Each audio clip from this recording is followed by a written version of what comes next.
What if consciousness doesn't actually die when the body does? What if everything we've been taught about life, death, and the nature of thought itself is completely backwards? What if there are ancient spiritual principles that suggest something far more extraordinary about what happens to our minds after we pass away?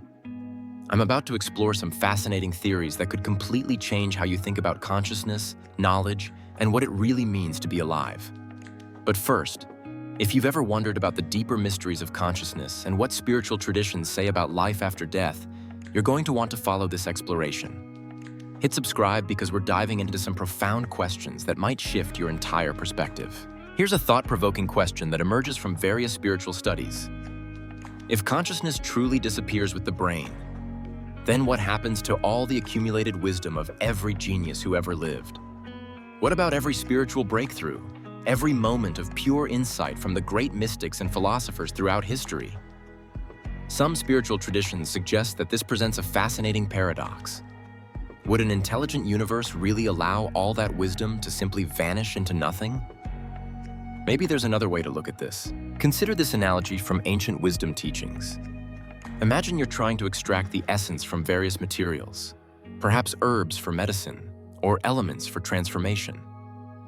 What's the one thing that can draw out the essential qualities from any substance and transfer them into another medium? Fire, heat, energy. According to these teachings, fire has this remarkable ability to take the intelligence, the very essence of something, and make it available in a completely different form. The material might change, but the essence, the core information, remains. What if consciousness works similarly? Some metaphysical theories propose that all knowledge, all wisdom, all understanding already exists somewhere in what they call the universal field, or cosmic consciousness.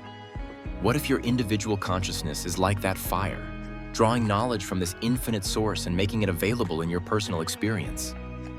There's an interesting principle in various spiritual traditions that suggests nothing can be named that doesn't exist, and nothing can exist without having some form of recognition or symbol. Every thought you think, every insight you receive, what if it's already out there in some vast repository of consciousness? Eastern philosophy often speaks of moments when you suddenly know something you've never learned, when inspiration seems to come from nowhere. What if these aren't random events, but moments when your consciousness successfully connects to this greater field of knowledge? This raises a fascinating possibility. If you're accessing knowledge rather than creating it, what actually happens to that connection when your physical form stops functioning?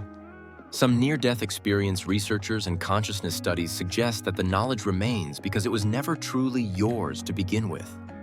It was always part of the universal field, and you were simply the receiver. But here's where it gets even more intriguing. Various spiritual traditions propose that you're not accessing this cosmic knowledge in isolation. They suggest we're all part of what might be called a collective consciousness, a shared field where individual thoughts and experiences contribute to the whole. What if your personal thoughts, emotions, and experiences don't just affect you? What if they become part of a larger energetic field that influences everyone else? Ancient wisdom traditions often teach that when you generate fear, anxiety, or confusion in your consciousness, you're adding those frequencies to the collective field. Similarly, when you cultivate love, wisdom, or understanding, you're enriching that same shared space. This suggests something remarkable. Your consciousness might never truly die because it was never truly separate to begin with. You've been part of this collective field all along. Physical death could simply be a transition, like changing the way you access the internet, but the internet itself continues to exist. Some meditation traditions speak of reaching states where the sense of individual self dissolves, and practitioners report feeling connected to something much larger, as if their personal consciousness merges back into a greater whole. But here's a question worth contemplating. If these theories are correct, if your thoughts and emotions are contributing to a field that affects everyone else, how might that change the way you choose to think and feel? Consciousness researchers are exploring these possibilities more seriously than ever before. Studies on collective meditation effects, research into near-death experiences, investigations into remote viewing. All of these suggest that consciousness might be far more interconnected than our materialist worldview typically acknowledges. What if the mystics and spiritual teachers throughout history were pointing to something real? What if consciousness is more like a vast ocean, and what we call individual minds are just temporary waves on its surface? Here's what I find most fascinating about this perspective.